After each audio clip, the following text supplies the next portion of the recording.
Ladies and gentlemen, welcome to Echo Talk, where your voice creates an impact. I am MJP. Thank you for tuning in. Today, I am more than happy to bring you this new video.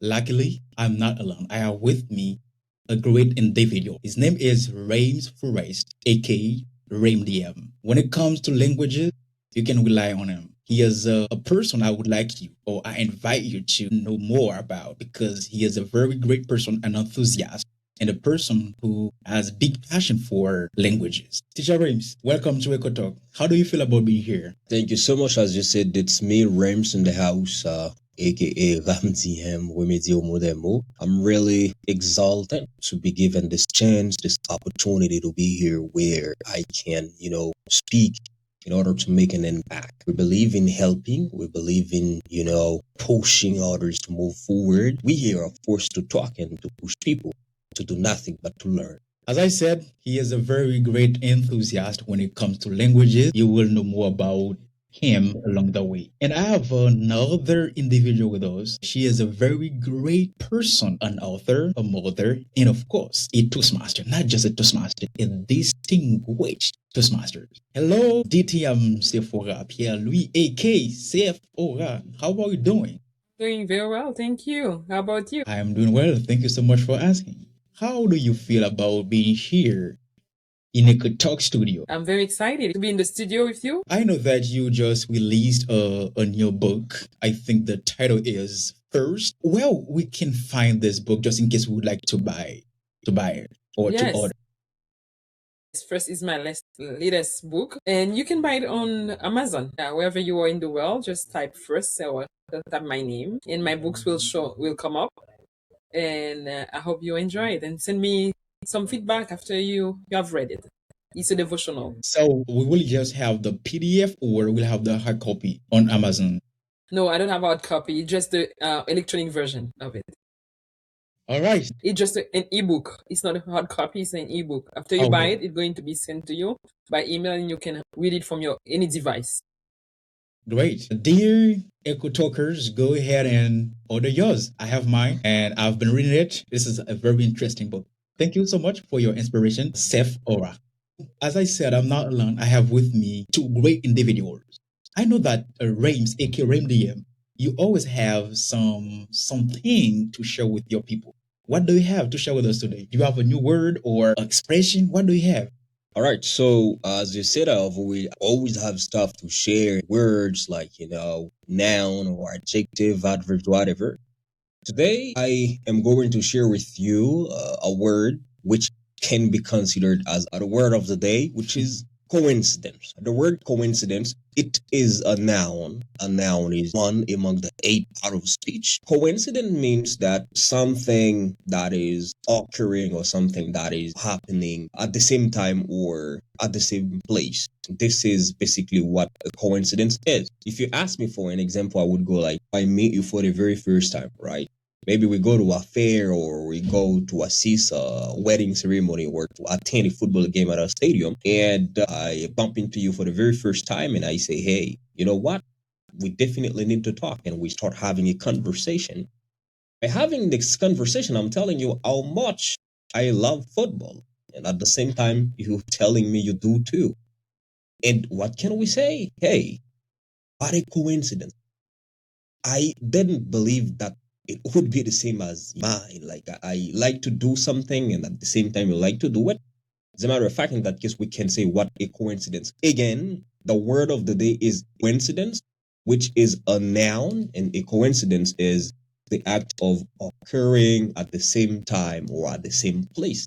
That was the word of the day. Thank you. Thank you so much, aka 𝗦𝗲𝗏𝗏𝗏. It's not a coincidence to have you here in the studio, because it's not it's chance. It's not just a luck. I believe there's some plans right here. What do you think, 𝗦𝗲𝗏𝗏𝗏? Yeah, it's not a coincidence at all, because for us, we have planned it, or we have worked on it. So it's not a coincidence. And sometimes we have good coincidence that I really like. Sometimes it can be a coincidence that's not a good time to have that coincidence. Whatever it is, I really like it. Maybe I will use that word of the day in my sharing today. Definitely, it's for free. Feel free to use it. I know that you are a very great storyteller. When it comes to telling stories, you are one that just comes in my mind. Do you have anything to share with us today? Yeah, actually, I do. Go ahead. Because it's my first time with Eco Talk, and when I'm thinking about Eco, the word of the day, coincidence, the story that comes to my mind is the story of a son and his father. They were walking on the mountains, and suddenly the son falls, hurts himself, and screams. To his surprise, he hears the voice repeating somewhere in the mountain. Curious, he yells, "Who are you?" He receives the answer, "Who are you?" And then he screams to the mountain, "I admire you." And the voice answers, "I admire you." Angered at the response, he screams, "Coward!" And he receives the answer, "Coward!" He looks to his father and asks, "What's going on?" The father smiles and says, "My son, pay attention." Again, now the father screams, "You are a champion." And the voice answers, "You are a champion." The boy is surprised because he didn't understand. Then the father explains, "People call this echo. But really, this is life. Life gives you back everything you say or do. Our life is simply a reflection of our actions. If you want more love in your life, create more love in your heart. Give to people. If you want more competence in your team, improve your own competence. This relationship applies to everything, I believe, and most of the time in all aspects of our lives. Life will give you back everything you have given to it. Like you, Maki or GM, your life is not a coincidence. It's a reflection of you. That's my story for today. This is what I was saying when I said that you are a great storyteller, the way that you mimic the father's voice and the son. If I am now wrong, you could even mimic the mountains. That was something very special of you. What do you think about that story, 𝗦𝗲𝗵𝗘𝗥𝗥𝗘-𝗟𝗢𝗓? What I love the most about the story is how the storyteller is just taking me exactly to the place where things were happening. She makes me feel it as it was really happening, the voices and everything. But we're going to discuss about this deeper. I am open for discussion. And I believe that the story as well is, so we're good to go. So we're here and we're going to talk. All right, so we have a call. The little boy said a word, and the word just came back to him the same way that he repeated. What exactly echo means? What is the real meaning of echo? In the story, so we use the fact that whatever you give, you receive it in return. This is what the story is all about, because most of the time we want to receive things in life, but we don't give anything. We want to get everything, but what are we putting to receive? It's like what seeds are planting so we can harvest something. If we take from a dictionary perspective, an echo is a sound of series of sound caused by the reflection of sound waves from a surface back to the listener. That's the definition in the dictionary. So you hear a sound, and the reflection of that sound came back to the person who is listening. However, if we make the comparison in life, in a close parallel, it's a repetition of idea, of feeling, of style, or event. Therefore, I will say, if we put the dictionary definition aside, and it's what you put out, this is what you get back most of the time. But the thing is, we need to be very careful. I say you plant a seed and you harvest, but you don't harvest the seed that you planted. You harvest the fruit of that seed. So what you plant, you harvest much more than what you receive in return. And you don't always receive exactly what you have planted, because you plant one seed and you can have an apple tree. So it's the reflection of what you have put in the ground. When you say that, when you planted something or a seed, some fruits will come later. Not 100%. Sometimes you gave something and you expect to have something double or more. Unfortunately, what comes out? Unfortunately, nothing. And you say that, "Oh, I'm not lucky." And you say that people are not fair, just because you do not get exactly what you expected. Sometimes we have expectation too high, not so logical, in my opinion. As you said, we need to plan, having in mind that something is coming, but do not be surprised if nothing comes. By the way, I just want to add something. Like, as you point out, or you emphasizes the fact that the word equal in the primary meaning has to see with a process of giving and getting something back. Is it the only one way we can look at this? Can we try to see it on a different way or in a deeper way? For example, I was listening to Billy Graham and he was saying, it's obvious that we are living in technology era. Therefore, the world becomes like, a village. People living in America or people living in North America, in Asia, people living in Africa. So it's like we are in a small neighborhood. As a matter of fact, he said sometimes we think we forget people next to us, like the brotherhood next to us, considering the fact that we are using technology to show our faces or to show what we have at home, the beautiful things, the beautiful stuff we have. But in reality, we do not take care of those who are closer to us, those on whom we can, rely, or those, who can be as a shoulder for us to cry. We don't rely on them. Normally, they should have been the ones to be relied on in reality, but we don't do that. We instead, showing what we have on the internet by, telling other people, look at this, look at that. Now, if we are considering the story that you're telling, does the word echo in the primary meaning have to see only with the fact that you give and take, as Maki-san says? Probably you might give and you don't have to be surprised if nothing comes in return. What do you guys think about this? Yeah, let me tell you, we are talking today about the law of reflection, and we can take it on different angles. For example, we can use the parallel like life is a mirrors. What we project, it's what we receive. And this can align with the universal principle of sowing and reaping that is found in Galatians 6 verse 7. It's like you speak bitterness, you receive resistance. You speak encouragement, you receive affirmation. You sow excellence, and you reap credibility. It's just a parallel, but that doesn't mean I give it to you. You always give it back to me. The thing is, when we make the parallel between sowing and harvesting, it's not the same in life, because in life, you don't always harvest where you sow. I can sow gentleness with you in this relationship, but I get anger back. The anger that I'm getting back is not because I did something. Maybe you're having a hard time. So my sowing will harvest it somewhere else. I don't have to harvest it exactly where I gave it. For example, if we say we are going to apply these law of reflection in parenting or leadership. For example, the father does not immediately explain to the boy what happened. He lets the boy experience the principle first. So the parallel we can get from that is great leaders allow experience before explanation. So a manager who models calm builds a calm team. A parent who models respect raises respectful children. A pastor who models integrity builds trust. So we can take it on all different angles. It depends on where we are and how we're going to analyze the story. Even if it's a short story, it's had a lot of depth in it, and we can learn so much. It even goes into identity and self-talk, because when the bow shots chord, the mountain returns chord, but the words we speak shape also our identity. So there are many different angles. One of the lesson in that story is like we reap what we sow. Doesn't mean in real life, whenever we are nice with someone, the person will be nice back to us. We can be nice towards someone and the person is not nice towards us, but that's okay.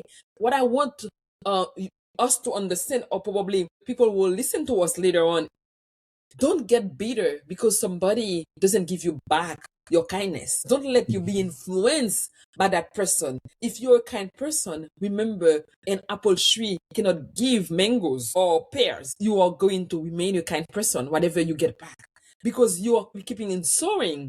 Because life in general will give you that back, even though sometimes you won't have that. And even in agriculture, you plant the seed and the seed doesn't grow as you expected. You lose the seeds. You don't even have the harvest that you're expecting. Greatest expectation for me as a Christian is in God first. And the second expectation I have is on myself. I expect myself to behave as a child of God. And even that, I fall short all the time. And when I fall short, I know that I fall short and I get back up again. But don't place your expectation on people because people change. Every day they are different. And we need to also accept and respect that. Thank you so much for this great comment. I partially agree, I would say why, about relationships. I believe it is totally different when it comes to natural law and human beings. If I do something great in nature, I do not focus on a person to return or to do the same thing back to me. I just saw gentleness or kindness or wisdom. Now, in a relationships, I have a girlfriend or a wife. If my wife treats me totally different the way I treated her, this is my wife, not nature. My wife treats me the way she wants or she feels, but nature is something which is different. So that can happen in your relationship. Your partner does not give you exactly what you deserve. That does not mean nature is against you. That's why find themselves in a very toxic or bad relationship. It does not say that, oh, nature puts me there. You put yourself there. You can leave. So trying to elaborate on the difference between receiving what nature gives you and what you can receive or can get from another person. If you give me a chance, I want to add something. The natural law goes like, in order to receive, you definitely need to give, right? This is a natural law. But what if I give and I don't receive anything in return? Does that mean something goes wrong? Or does that mean the natural law doesn't work at all? What would you say about this? Once again, what I want you to understand, you don't give to receive. I don't know. Do you know the story of give the to give. Dead Sea? You don't give to receive. You just give to give.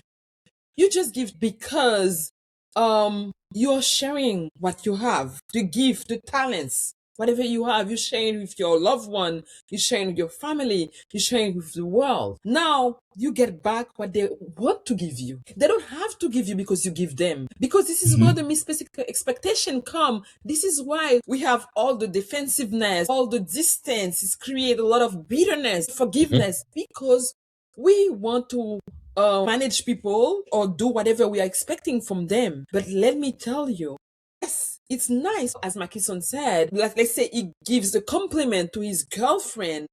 He is expecting a thank you, appreciate it.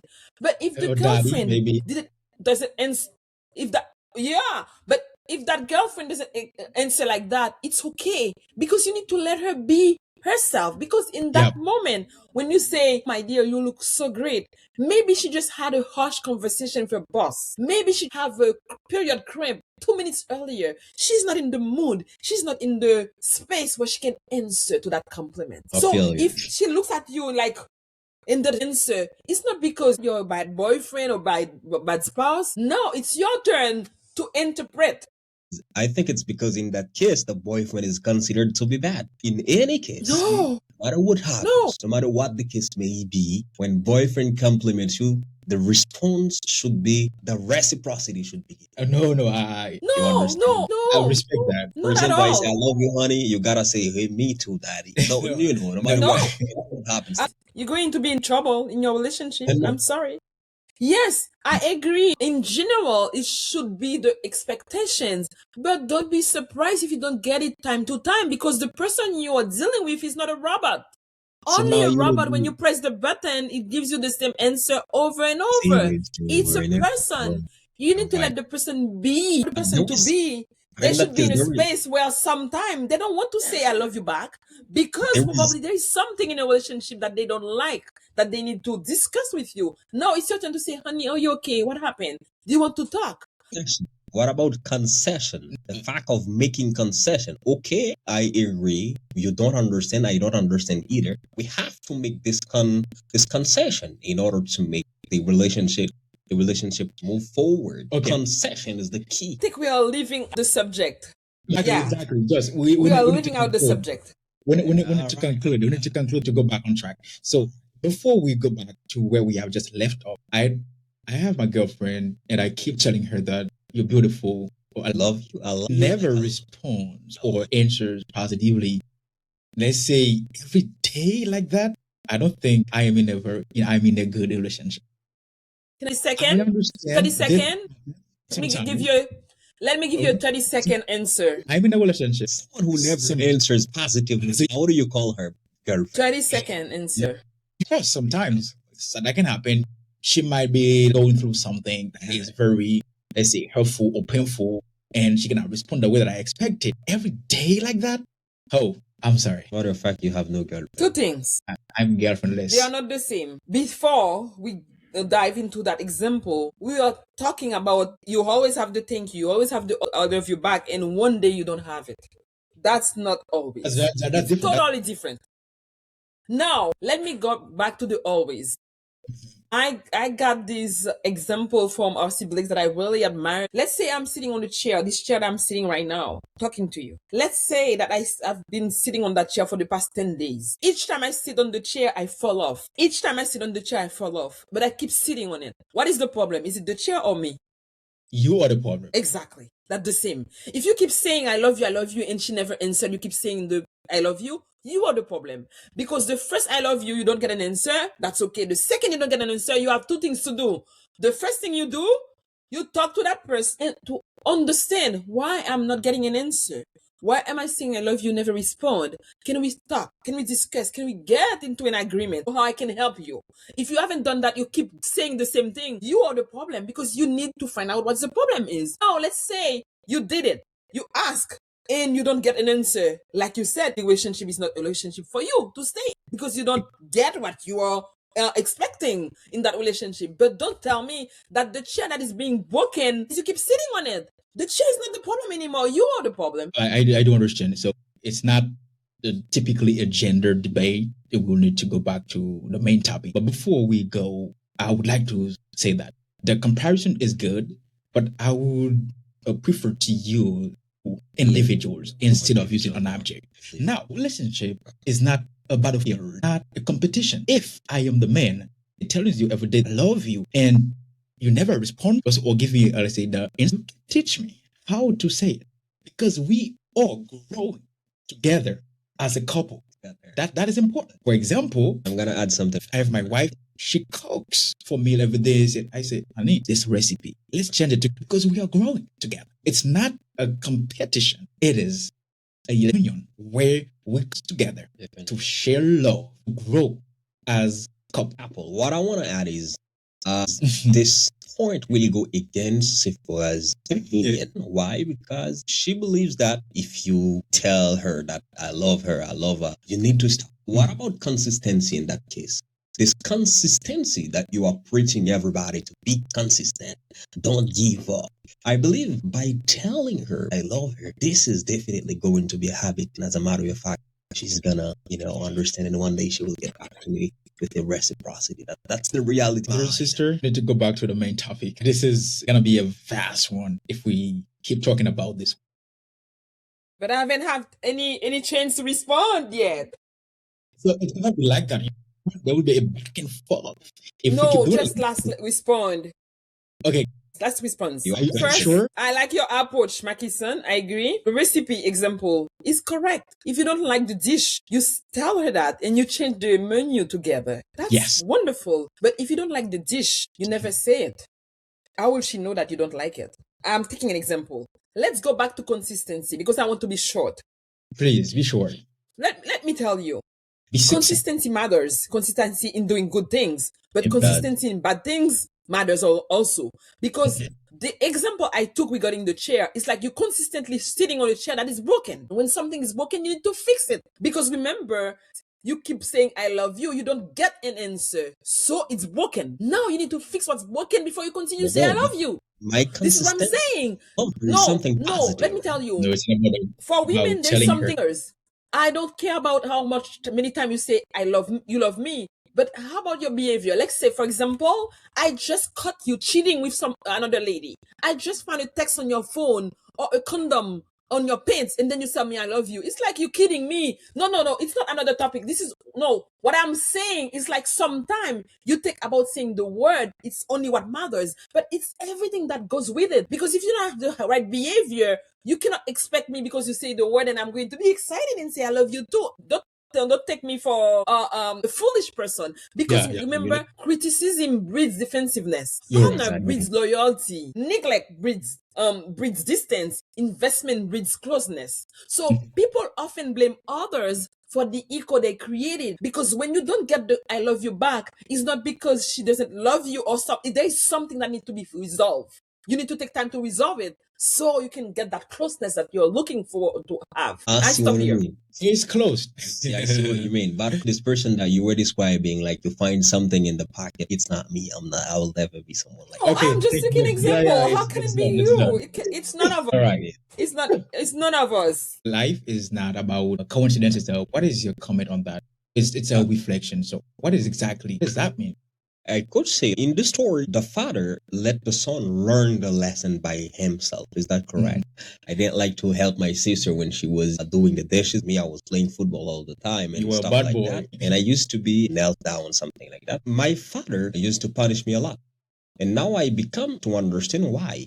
It was for my own good. It was for my own sake. And today, if I can become the person that I am, it's because I was well taught by my father, by my parents, let's say, and I'm really proud of them. Now, the question is, because we're going to put an end to today's show, the question is, do you guys think this was the best way for the kid to be taught by his father? Like, let him understand the echo, hear the echo by himself, without even telling him a word about what this voice says or what the echo is. In my opinion, yes.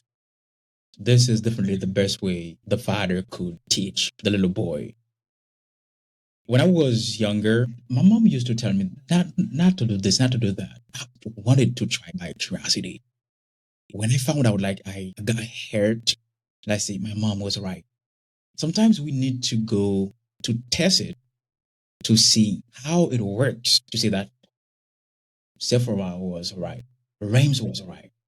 The fact that the father let the boy experience the echo himself, after that he said, say something back to the mountain. Something that was nice, and the mountain repeated that. He could understand that it's what you give out will come back pretty soon, the same way that you give them out. So what really caught my attention in that story is that the father is a great coach, mentor, or teacher. First, let the boy experience it. Secondly, he interfered. He said, say again. Use that word to the mountain. The little boy did. There's an action. There's a change. There's a transformation. And the boy was so happy because he got a new vibe from the mountain. It's like, I invite you to do this because you have tried before. It didn't work the way that you expected. Let's say that we are trying something out for the first time. You have tried multiple times, say, sort out the way that you expected. And I say, try this way. And you say, this is the best way. I let you experience it. I do not show you how to do it, but I let you do it. So you know the ins and outs of it. This is what I think about the story. How old was the guy, the boy? How old was he? I will let the listener decide. Because we need to be careful. Probably he was too young to be taught like this. Because sometimes, if he was like 4 years old or 3 years old, it was really hard for him to learn this teaching. Yeah, he was too young.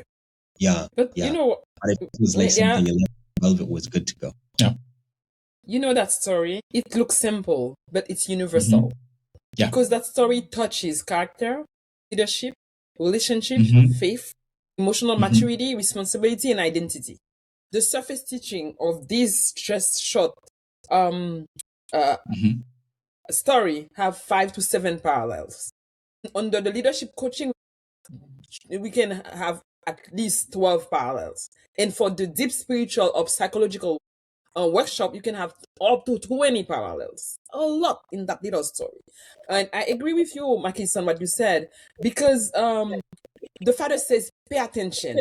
That's accountability. The parallel is like maturity begins when we stop blaming, because at a certain point, the boy has to stop so he can ask a question. And the father has to ask him to pay attention. And also, when the father shouts, you are a champion, it's encouraging the boy to shout what is positive. So great leaders speak identity into others, and it echoes back through loyalty and performance. And we can have a lot of parallel in that simple story. Another thing is, because we are talking about children and father, we can see identity formation. Children internalize what they hear repeatedly. So if a child is constantly hears you are difficult, you are lazy, this is what they think they are. But if they hear that they are smart, they are strong, those become internal echoes for them. So the words we use build or break our children. So we find that also in the story. It's another aspect. There are so many parallel we can make, so many lessons we can get from that story. We could have many different echo sessions with just one story. Exactly. We are coming to an end, and I will ask you to give your final, let's say, comment on that. Before I ask you, there's a quote from Benjamin Franklin. He said that, "Tell me and I forget, teach me and I remember, involve me and I learn." I think this is what exactly the father did for the son. Now, teacher Rames, or let's say tutor and trainer in 𝗦𝗲𝗵𝗃. It is. And we come to an It's end. really sad, and I was not ready to cry. I'm Not not going to quite. cry. Yes, very emotional. It is said that every good thing has to come to an end. This is a natural law, which we can't be against. So what I would say is this sentence was from you during this conversation that we were having. Of course, you giving. The thing is that do not think that something will have to come back to you. Maybe it will, maybe it will not. If something does not come, don't get it wrong. Yeah, definitely. Because as if I said, you are just giving to give. It's like giving because you have to give. Like when I say you have to give, it's not like have to. Yeah. You're giving because you have enough to give. You give because you have enough to share with others. So guys, let's keep sharing. And it's because we have enough to share that we come with the idea of Eco Talk in order to put forward what we have in terms of competence, in terms of knowledge, just to help our Haitian community, not only our community, but everyone in the world desired to, grow in terms of intellectual speaking, spiritual speaking. We are here to help, and it's just the beginning. Thank you. Well said. Now, 𝗧𝗏𝗧, what is your last comment or your last word to your people or the audience? My last comment in words will be, if we refer back to that story that I just shared with you, before we blame the mountain, we should pause and ask ourselves, what am I shooting into it? So life is not random. Much of what comes back to us is simply our own voice returning. If we want better echoes, we must send better sounds. The mountain does not choose what to return, it only reflects. It's true in leadership, in marriage, in teams. Culture is not created by intention, it's created by what we consistently project. If we want excellence, love, and respect, we must model them first. I want to let the audience know that our life is not happening to us. Life is not happening to you. It is responding to you. You eat well, and 99%, there is always a 1%. We need to leave aside 99% of the time. You eat well, you exercise, you do well, you are healthy. If you don't do that, don't expect that you will stay healthy. The echo never lies. That will be my last words. Definitely. What I love from what you've said is the culture. Culture is what remains after everything is forgotten. So definitely real. Only love will remain. Yeah. At the end of the day, only love remains. Only love. Only love. We also saw, because we come to an end, and it has been a great pleasure to have you with us in the studio. And my dear audience, I want you to know that your life is not a coincidence. It is, in fact, a reflection. Be careful. Pay attention to what you are giving out. Do not give what you don't need, because it will come back to you. Make sure you give wholeheartedly. It was Maki's son, 𝗦𝗲𝗵𝗃, and of course with 𝗧𝗏𝗧 in Eco Talk Studio. Do not forget that at Eco Talk, your voice, your impact, your impact, your impact, your impact.